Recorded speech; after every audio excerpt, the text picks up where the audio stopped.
Kasus pelecehan seksual di Indonesia semakin meningkat.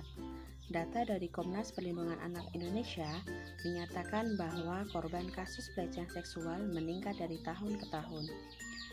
Korbannya bukan hanya dari orang dewasa, remaja, anak-anak, namun juga anak balita. Yang lebih mirisnya lagi adalah para pelaku merupakan saudara atau anggota terdekat dengan korban. Bisa dari kalangan lingkungan masyarakat dan juga sekolah. Menurut WHO tahun 2017, kekerasan seksual didefinisikan sebagai setiap tindakan seksual, usaha melakukan tindakan seksual, komentar, atau menyarankan untuk berperilaku seksual yang tidak disengaja maupun sebaliknya. Tindakan pelanggaran untuk melakukan hubungan seksual dengan paksaan kepada seseorang. Kekerasan seksual adalah segala kegiatan yang terdiri dari aktivitas seksual yang dilakukan secara paksa oleh orang dewasa pada anak atau oleh anak kepada anak lainnya. Kekerasan seksual meliputi penggunaan atau pelibatan anak secara komersial dalam kegiatan seksual, bujukan, ajakan, atau paksaan terhadap anak untuk terlibat dalam kegiatan seksual. Pelibatan anak dalam media audiovisual dan pelacuran anak. Menurut UNICEF tahun 2004.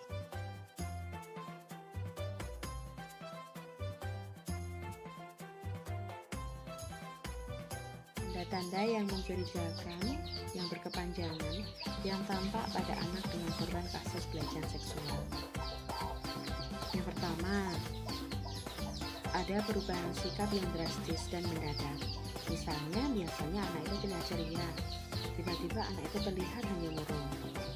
Yang biasanya anak itu pendiam, tiba-tiba terlihat sangat agresif. Kemudian tanda yang lain adalah mengeluh, seluruh badannya terasa sakit, dan juga dengan alat kelaminnya. Anak kurang nafsu makan, prestasinya menurun, kemudian dia selalu ingin ditemani. Jika menemukan tanda-tanda yang telah disebutkan seperti tadi, segeralah bawa anak ke psikolog atau ke dokter untuk memeriksakan fisik dan psikisnya. Karena bisa jadi anak dengan korban seksual itu tidak mau menceritakan kepada orang tua dengan alasan dia takut dimarahi atau nanti akan jadi masalah, apalagi kalau pelakunya merupakan orang yang terdekat dengan korban, kerabat korban, seperti itu misalnya.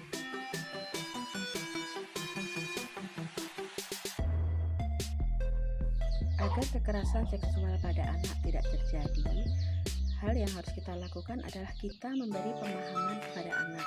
Yang pertama, jangan menerima sesuatu apapun dari orang yang tidak dikenal.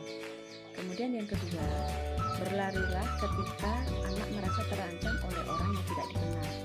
Kemudian yang ketiga, ketika mereka mau bermain, hendaknya harus minta izin kepada orang tua terlebih dahulu.